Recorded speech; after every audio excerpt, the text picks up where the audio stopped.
Class is back in session. Thousands of students, teachers, even parents getting out those first day jitters. It was exciting this year to get to actually walk through the school during the open house, go to the library, show them where the cafeteria was. Smiling faces behind the mask, everyone full of nerves and excitement for the start of a new school year. Just as long as they keep the kids safe and teach them the best way they can. Good evening. Safety in class, also the #1 goal for our medical community. The I-team spoke with a pediatric doctor this afternoon, treating the very youngest COVID patients right here at the Children's Hospital of Georgia. And what was pretty jarring to hear is his caseload is quickly filling up with the Delta variant, and his concerns for local children are starting to grow. 5 kids have been admitted this week with COVID. That's more than any previous peak, and he tells me this is only the beginning. I think there's a little bit of anxiety again about numbers looking the way they are, and not just watching data but seeing hospitalizations of kids. Our I-team requested the number of admissions to the Children's Hospital of Georgia for kids with COVID complications. You can see the numbers taper off in June, jump to 7 admissions in July, and most concerning to Dr. Eichenberger, nearly match last month's spike already by day 5 of this month, just as kids head back to the classroom. This right now is worse than what was our peak. This is the most kids we've had with COVID. But why?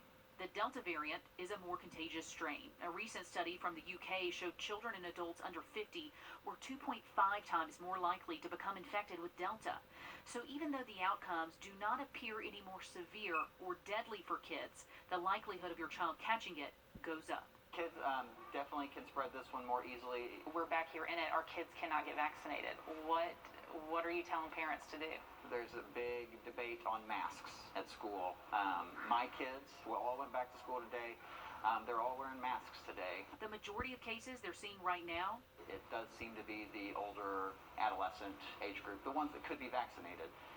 But we're also seeing the younger ones, infants even. Many with underlying health conditions. But what he said next may change my child care plans for the fall. About a third, yeah. Have been pretty healthy children. You don't think about their health on a daily basis. They do everything that other kids do. That's, as a parent, concerning. We all weigh risks every day. But his best advice to parents: don't live in fear, live on purpose.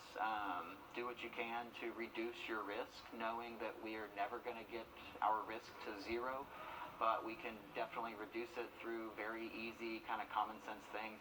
There are things we can do.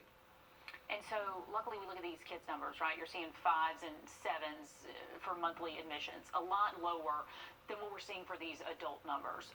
But the concern is they haven't seen these numbers even when we were in the peak of the pandemic. So right. They're worried about how exponentially these numbers could rise. And the questions you ask as a parent are important ones, and as the doctor said, his kids are wearing masks right now. Yeah, it was great advice. My 3-year-old hasn't been wearing a mask. I'm probably going to have him start when we're going inside places again. Yeah. Trying to get him back in that frame of mind. But I ran the latest vaccination numbers today from the Georgia Department of Health and found more teens are vaccinated in Columbia County than the general population. 42% of teens ages 12 to 19 compared to 37% of the entire population in Columbia County. In Richmond County, 31% of teens are vaccinated, which is more in line with the general population, which stands at a 32% vaccination rate overall in Augusta. Both of those still low numbers, still way below the national averages. So how are school districts planning to keep your kids as safe as possible? We're breaking down their COVID protocols and their plans in just a minute. Much more news ahead along with all that, but let's send things over right now to First Alert Chief Meteorologist Riley Hale. Heading into tomorrow in just about 10 minutes. Today was the first day of school for Richmond and Columbia counties, and all day our team's been talking to parents, talking to teachers and superintendents about expectations for the year. Right, our Will Rio is in Richmond County for us, as health seems to be top of mind there. We saw a lot of parents dropping their kids off for in-person learning for the first time in over a year, and everyone was masked up here. The district says that they're really focusing on a lot of those issues that kept kids out of the classroom last year. As students stepped off the bus for the first day of school, the decision for parents to hold their hand and walk them into school was a tough one. For me, it was a toss-up. It's a little emotional. Rachel Belcher has a kindergartner and a first grader. they stayed home last year. It was a little struggle, especially with all the assignments and everything like that. We got through the year. They hope this year will be better and safer. I'm pretty sure that the school's going to keep them safe. The district says they're more than prepared to do just that. It's just an amazing feeling to have all of our students back in school. Our administrators, teachers, faculty, and staff, they are prepared to receive all of our students. The biggest change you could see is communication between parents and their schools. In the event that anything occurs, that we're going to just be very, very transparent in sharing information. That information will come from weekly COVID meetings with the Department of Public Health and a local hospital group to watch COVID numbers. Richmond County says if someone in class does have COVID, the school will contact only people who are in close contact. Typically, if we have a large number of students or teachers that have to be quarantined, that might be a trigger point for us to consider at-home learning. And schools were learning from home because of staffing issues last year.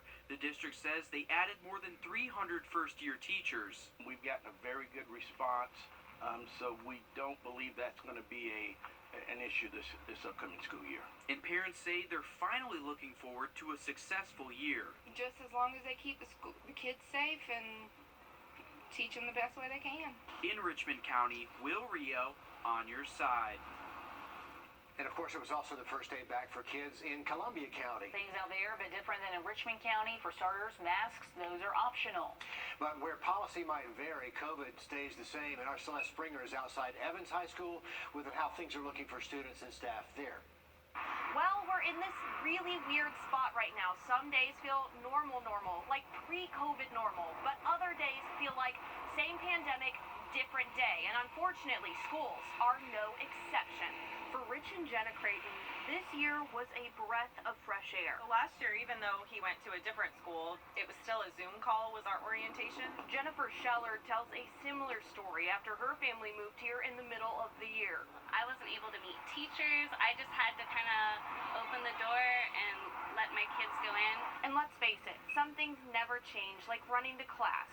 But some things from 2020 haven't changed either. Columbia County has added a battle this year, tracking who is wearing a mask and who isn't, all for contact tracing. That will also be a part of the question and answer when we go through that contact tracing. And so we'll be asking the teacher, also be asking students who they were around and the people that were close by.